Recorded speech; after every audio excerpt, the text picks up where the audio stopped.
Fala, torcedor santista, tudo bem com vocês? Eu sou a Nájila Luz e hoje vamos para aquela análise de Bragantino 2, Santos 2 pelo Campeonato Brasileiro. Com o resultado, o Santos continua na 10ª colocação com 16 pontos e também sem vencer como visitante no Campeonato Brasileiro. O Santos é o pior visitante do Brasileirão e conseguiu o empate ali no finalzinho, né? Minutos finais, segundos finais, contra a equipe do Braga. Vamos primeiro para algumas estatísticas, né, que a gente pode encontrar lá no aplicativo da OneFootball. 60% de posse de bola do Santos, 16 chutes em direção, 16 finalizações, sendo 5 em direção ao gol, né, sendo que 2 acabaram entrando, e 15 cruzamentos que o Santos realizou nessa partida. A gente sempre comenta que quando o Santos cruza menos, o Santos ou empata ou vence. Quando o Santos abusa muito dos cruzamentos, uma derrota é sempre mais próxima, né, do que outros resultados que possam virar em alguma pontuação para o time do Santos. Vamos começar agora com a análise primeiro do primeiro tempo, né? Vamos começar pelo primeiro tempo, onde o Santos até que começou de uma forma interessante os primeiros minutos, mas é aquilo que aconteceu exatamente contra o Palmeiras. O Santos toma o gol, estava até bem na partida, não sei o que acontece, desestabiliza todo mundo. O Santos foi muito pressionado pelo Bragantino no primeiro tempo, poderia até ter sofrido outros gols da equipe de Bragança, né? Tivemos até uma bola na trave, teve uma bola que o Felipe Jonathan salvou, né, de um lance do Elinho, salvou ali, que poderia ser um outro gol do time do Bragantino. E o gol do Bragantino, para a gente comentar, vem de uma falha do Kaique e também do Pará, né? Também há quem diga que o Camacho jogou a bola um pouco na fogueira para o Kaique, que não conseguiu se recuperar e acabou perdendo ali o time, né, da jogada. E o Pará, que estava bem no começo, acabou que no final, né, meio que não conseguiu acompanhar o Alejandro, que acabou marcando o gol para o time do Bragantino. E em relação ao jogo do Pará, que acabou saindo durante o intervalo, na minha visão, o Pará fez mais uma partida que comprometeu, de uma certa forma, o time do Santos. A gente até questionava aqui no pré-jogo se não era mais interessante começar com o Madison. Ele começou com o Pará. E na entrevista coletiva, o Fernando Diniz foi perguntado exatamente sobre isso e confere aí o que ele respondeu. Eu gostaria, Fernando, que você explicasse ao torcedor do Santos por que neste momento o Pará vem atuando como titular na lateral, já que o Madison tem entrado muito bem, e o Madison também é um jogador importante na bola aérea, como foi o segundo gol marcado pelo Santos numa cabeçada dele. A gente ouve muito do torcedor do Santos por que o Madison não tem oportunidade de ser titular. Obrigado. Para responder isso é fácil. O Madison é um grande jogador e eu tenho que ter um olhar de técnico, não posso ter um olhar só de torcedor. Pará contra o Independente fez um jogo muito bom e falhou naquele lance que a gente quase sofreu o gol lá que estava impedido, mas ele fez uma partida muito segura, não tinha errado praticamente nada. E eu não posso agir com emoção de ser carrasco. Já falei mais de uma vez que o Pará, como exemplo de outros jogadores, faz 15 anos aí, praticamente, que joga em times grandes, quase sempre como titular. Eu entendo o torcedor, mas o torcedor está aí para criticar, para torcer, e eu estou para escalar e para fazer o que é melhor para o Santos. Então, estou botando o Pará, porque eu acho que, nesse momento, até hoje, ele foi o que era melhor para o Santos, na minha opinião de treinador. Eu tenho que seguir a minha intuição. Senão, se eu botar o Madison, se a torcida depois achar que ele não foi bem, tem que trocar, aí eu não tenho Pará, não tenho Márcio, e assim é o futebol. Se você pegar um torcedor, provavelmente ele deve ter ido contra a linha do Camacho. O Camacho é um jogador que o torcedor deve estar gostando do que ele está apresentando. Assim como a torcida do Inter, que colocou o Marcos Guilherme, praticamente ajudou a botar para fora do Inter, aqui no Santos ele está aí dentro. A gente não pode montar o time só olhando para aquilo do torcedor, embora o torcedor seja muito importante, mas na condição do treinador eu preciso ver aquilo que está acontecendo internamente e procurar escalar os melhores. É isso que eu estou fazendo. Quanto ao jogo, as mudanças, eu acho que o time ganhou um pouco mais de mobilidade e de intensidade no segundo tempo. Mas isso aí eu não refuto isso apenas as mudanças. Eu acho que foi por conta da mudança de todos os jogadores, de ter mais interesse e ser mais agressivos para poder vencer o jogo.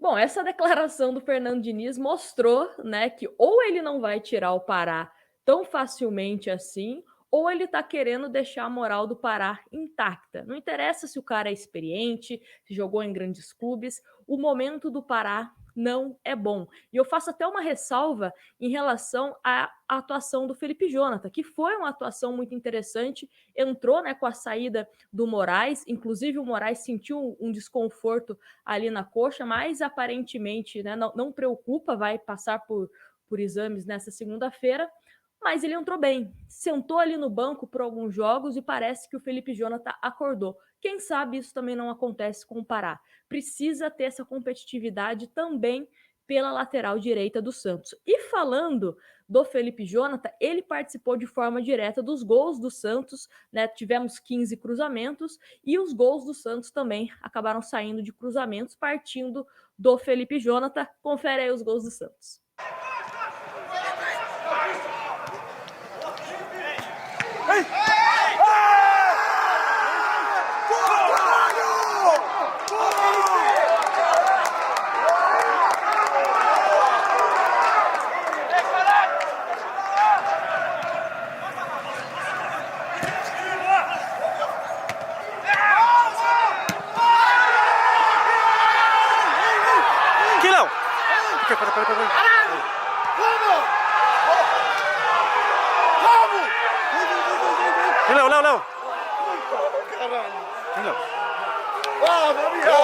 E o segundo gol do Bragantino, né, acabou também de mais uma falha defensiva do time do Santos, onde o Arthur recebe totalmente livre, teve até tempo de matar no peito, né, o Lucas Braga que estava na marcação, o Felipe Jonathan também estava numa marcação, só que um pouco mais distante, ele cruza a bola, o Kaique também não conseguiu acompanhar, nem o Luiz Felipe, o Madison, que era quem deveria estar marcando, não marcou, e o Bragantino acabou fazendo o segundo gol, né? Aí no finalzinho tivemos o gol do Marcos Leonardo, que já mostramos aqui, e o Santos conseguiu empatar. Ou seja, meio que esse empate no finalzinho do Santos saiu com um sabor de vitória, né? Mas dava pra gente ter sim vencido o time do Bragantino, se não fosse essa desatenção em alguns momentos, né, nos momentos dos gols do Bragantino, que poderiam sim ter sido evitado. O João Paulo também fez uma atuação muito interessante. Em relação ao Camacho, acho que em comparação aos outros jogos que ele fez com a camisa do Santos,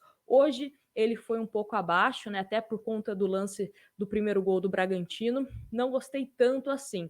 Sanches, eu acho que é uma boa notícia, ele aguentou jogar mais de 45 minutos. Fica a dúvida se para o jogo de quinta-feira contra o Independiente, se ele será o titular ou não, né, visto que o Giamota não jogou contra o Bragantino porque ele estava suspenso, então fica aí essa dúvida no ar. E mais uma vez, o Fernando Diniz utilizando esse esquema tático, né, digamos, com o Marcos Guilherme mais centralizado no meio e o Lucas Braga mais aberto ali pela ponta esquerda. É uma alternativa interessante, principalmente que ele vai adotando, né, no segundo tempo, quando o Santos também precisa correr atrás do resultado. O que eu gostei é dessa competitividade do time do Fernando Diniz. É um time que não desiste até o último segundo, até o juiz falar que não tem mais como.